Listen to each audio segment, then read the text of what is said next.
ಇಲ್ಲಿ ಅರೆಸ್ಟ್ ಆಗಿರೋ ವಿಷಯನೇ ಯಾರಿಗೂ ಗೊತ್ತಾಗಿಲ್ಲ ಅಂದಮೇಲೆ ಯಾರು ಬರ್ತಾರಮ್ಮ ನೀನು ಬಿಡಿಸ್ಕೊಂಡು ಹೋಗೋದಕ್ಕೆ?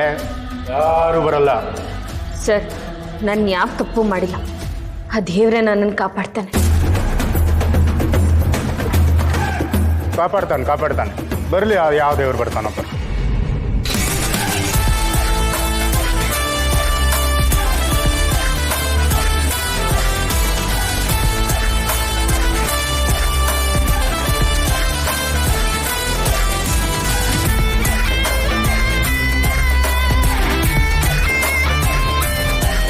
ಯಾರಮ್ಮ ನೀವು? ಮಿನಿಸ್ಟರ್ ವೀರೇಂದ್ರ ಸರ್ ದೇಸಾಯಿ ಮಗಳು. ಸರಿ ಮೇಡಮ್, ಗೊತ್ತಾಗಿಲ್ಲ. ಸೆಲೆಬ್ರಿಟಿ ಮಕ್ಳಿಗೆ ಕೊಡೋ ಮರ್ಯಾದೆನ ಸಾಮಾನ್ಯ ಹೆಣ್ಮಕ್ಳಿಗೂ ಕೊಟ್ರೆ ಚೆನ್ನಾಗಿರುತ್ತೆ. ಸಾಕ್ಷಿನೇ ಇಲ್ಲದೆ ನನ್ನ ಫ್ರೆಂಡ್ ದಿಶಾನ ಯಾಕೆ ಅರೆಸ್ಟ್ ಮಾಡಿದ್ದೇನೆ ಅಂತ ಹೇಳ್ಬೋದಾ?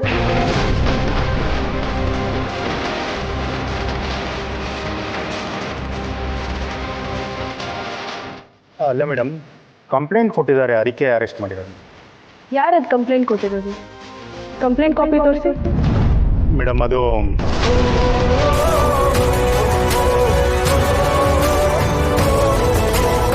ನೀವೀಗ ಕಂಪ್ಲೇಂಟ್ ಕಾಪಿ ತೋರಿಸಿಲ್ಲ ಅಂದ್ರೆ ನಿಮ್ಮ ಕೆಲಸಕ್ಕೆ ತೊಂದರೆ ಆಗುತ್ತೆ ಇನ್ಸ್ಪೆಕ್ಟರ್.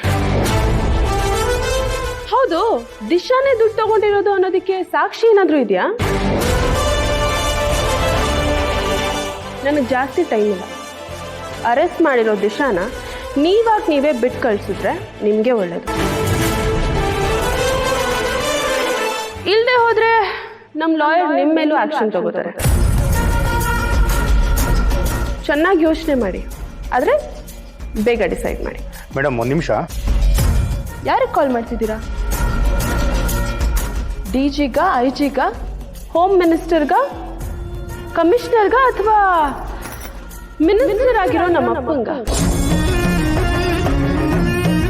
ನನಗೆ 2 ನಿಮಿಷ ಸಾಕು ಇವ್ರು ಎಲ್ಲರನ್ನೂ ಕನೆಕ್ಟ್ ಮಾಡೋದಕ್ಕೆ. ಯಾವ ಆಫೀಸರ್ ಹತ್ರ ಮಾತಾಡ್ಬೇಕು ಹೇಳಿ, ನಾನೇ ಮಾತಾಡ್ತೀನಿ. ಸರಿ ಮೇಡಮ್, ಗೊತ್ತಾಗದೆ ನಿಮ್ಮ ಕಡೆಯವ್ರನ್ನ ಅರೆಸ್ಟ್ ಮಾಡಿಬಿಟ್ಟೆ ಮೇಡಮ್. ಕಳ್ತನ ಮಾಡಿದ್ದಾರೆ ಅಂತ ಸಾಕ್ಷಿ ಏನೂ ಇಲ್ಲ, ನೀವು ಕರ್ಕೊಂಡು ಹೋಗ್ಬೋದು ಮೇಡಮ್. ಯಾರ್ಯಾರ್ದೋ ಮಾತು ಕೇಳಿ ಸಾಕ್ಷಿನೇ ಇಲ್ಲದೆ ಅರೆಸ್ಟ್ ಮಾಡೋದು ತಪ್ಪು ಅಂತ ನಿಮಗೆ ಗೊತ್ತಿಲ್ವಾ? ಇದು ನಿಮ್ಮಂಥ ಪೊಲೀಸ್ ಆಫೀಸರ್ ಘನತೆಗೆ ಸರಿ ಹೋಗಲ್ಲ. ಸರಿ ಮೇಡಮ್. ಸರಿ,